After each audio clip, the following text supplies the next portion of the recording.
mwanamke anapokuwa katika siku zake, anakuwa yuko katika wakati ambao anapaswa utulivu mkubwa.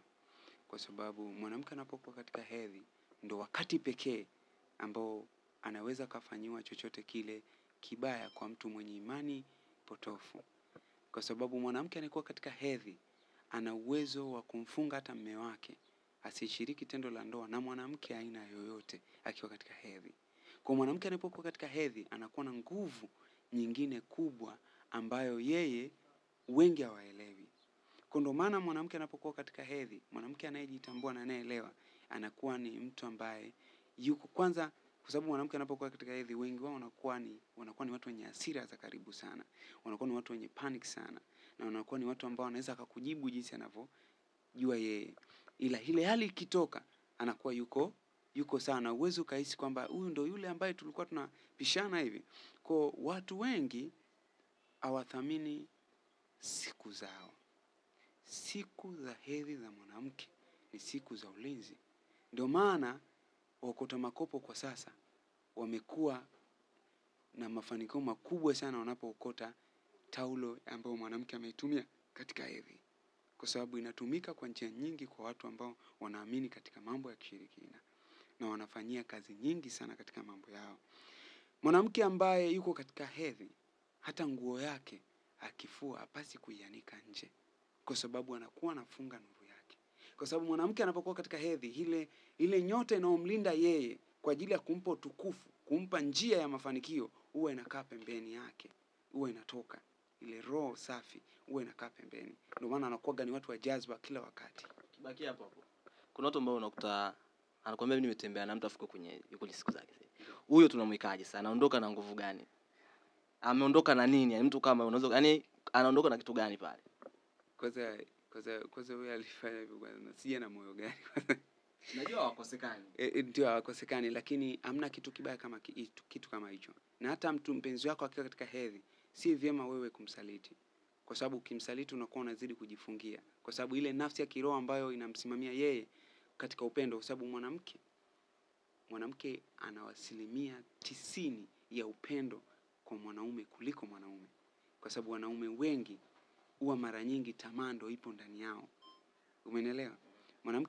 Mwanaume anaweza akakwambia nikimpata huyu dada sidhani kama nitatembea na mwanamke mwingine, nimemaliza.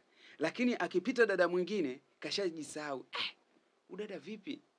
Mbona mzuri? Yaani ashajisahau kwamba alishasema, ashaweka kiapo kwamba nikimpata huyu ndo mwisho.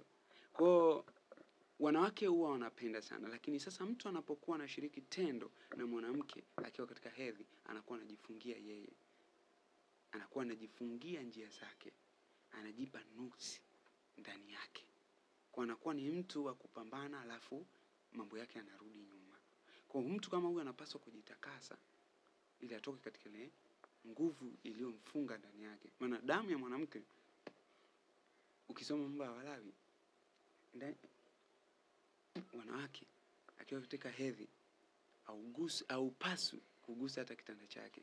Ukigusa unakuwa ni janis. Unakuwa umejipa nuksi. Ili ujitakase unapaswa ufue nguo zake zote.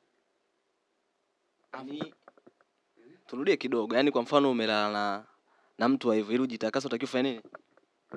Yaani mwanamke anapokuwa katika siku zake, ukigusa kitanda chake ili ujitakase, kwa sababu ukigusa tu unakuwa ni umepata nuksi. Kwa hili ujitakase unapaswa ufue nguo zake zote chafu. Alafu kajisafishe na maji aidha ziwani ama baharini, maji masafi. Hapo ndo utakuwa umejitakasa. Kwa mwanamke akiwa katika hedhi, chochote kile hata ukamwambia akachuma hata mboga, kitu chochote, hata kuimwagia maji au akatoa, lazima kile kitu kinyauke. Kwa nini nyauke? Ina maana na nguvu kubwa mwanamke. Kwa watu wanachukulia kawaida, ndio maana unaona wengine wako katika siku zao lakini bado wanachukua zile nani zao wanaziacha ovyo, hawalindi roho yao inaowasimamia. Mwanaume ambaye atamlinda mwanamke akiwa katika hedhi katika siku zake, akamlinda, huyo mwanaume katika hizo siku. Kama mwanamke ataenda siku 3 au siku 7, hicho kipindi kitakuwa cha mafanikio sana cha huyu kaka. Hiyo elimu jue, naamini ni elimu ya watu wazima. Kwa watu ambao wamezaliwa 2000, 1999 mpaka sasa hivi. Najua ni kama wanaona kama story fulani. Yeah. By the way nikizungumza hivyo mimi tunaishi Uswahilini, tunakutana na vitu kama hivyo mara nyingi mtaani. Yeah. Nashukuru kwa kupata elimu, lakini tukibaki kwenye utabiri huo, nakumbuka katikati hapo shehe kuzungumzia game la muziki. Mtumishi ndio ameshapitia vitu hivi na hivi na hivi na hivi na hivi. Ndio. Anayekutazama unaweza kumhakikishia kwamba unachokifanya wewe ndio kitu ambacho Mungu akakutuma. Unajua kitu kingine ambacho ni kusaidia kitu, watu wasiweze wasipendelee. Unajua Tanzania wengi, watu wengi wanapenda kujaji watu kwa mtazamo, kumuona mtu. Unaweza kawa hivi unaniona afu nikaa na umri mkubwa sana. Afu mtu anaweza kaa na mwili mkubwa sana afu akaa ni mdogo sana. Kwa muonekano unaweza kawa ni mdogo lakini nikaa ni mtu ambaye shakula chumvi nyingi sana. Kwa hiyo katika umri ni kitu ambacho ni mtu ndiye anajua kwamba umri wake ukoje. Lakini kwa mtu akonitazama kawaida anaweza kujua mtumishi anaonekana mdogo. Kumbe unaweza kukuta umri wangu ni mkubwa sana. Kwa kuna kipindi nilifanya utabiri, nilikuta peji moja iliandika, hebu muangalie mtoto aliyetabiri vifo vya Kariakoo. Yaani mtoto, alafu aliyepost nikiangalia umri wangu na wake ni vitu vili tofauti. Katika umri ni kitu ambacho watu wengi hawatambui kwamba inakwaje, lakini karama haiangalii umri. Talanta haiangalii umri. Unaweza kana kitu kikubwa na ukafanya vitu vikubwa kuzidi wale wakubwa pia. Maana pia hata wapumbavu wanazeeka pia. Kuna na vijana na wazee pia wasio na busara pia wanazeeka. Kwa hiyo mtu unaweza kana kimo kikubwa lakini usiwe na uwezo. Lakini mimi nachomshukuru Mungu kwamba mimi naamini katika imani yangu. Ndio maana nikasema mwanzo pale kwamba kila mmoja anaamini jinsi anavyoamini. Ila mimi naamini Mungu ni mmoja. Mungu tunayemwabudu ni mmoja. Na Mungu huyo ndio kanipa nguvu ya kuona kesho, kinachokuja, kilichopita na kilichopo kwa wakati huo. Naamini katika Kristo kwamba ile Roho Mtakatifu iliyo ndani yangu ndio inanionyesha vile vinavyokuja. Kwa imani yako ambayo unayo wewe vipi na kwa mtu ambaye anakutazama? Watu wamekuwa wakimove on kutoka nukta mwaka kwanza, mwaka pili, marafiki, washikaji, wengine hata kwenye mahusiano. Lakini wengi wamekuwa wakiishia katikati. Tuanzie hapa. Ni utamjuaje kwamba wewe ni mtu sahihi? Kwenye mahusiano. Unajua kwenye mahusiano, mimi huwa mara nyingi sana nafundisha masuala ya mahusiano. Lakini huwa napenda kufundisha kwa njia nyingi. Kwa njia ya njonzi, unaweza kumtambua mtu ni mzuri ama ni mbaya. Kwa njia ya herufi, unaweza kutambua kwamba huyu tunaendana ama tuendani.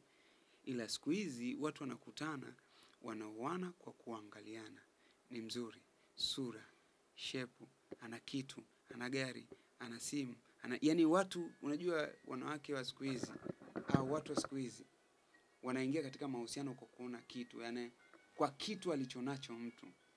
Ila hule upendo wa dhati wengi hawaizingatii, ila wanazingatia kitu alichonacho mtu. Umenielewa?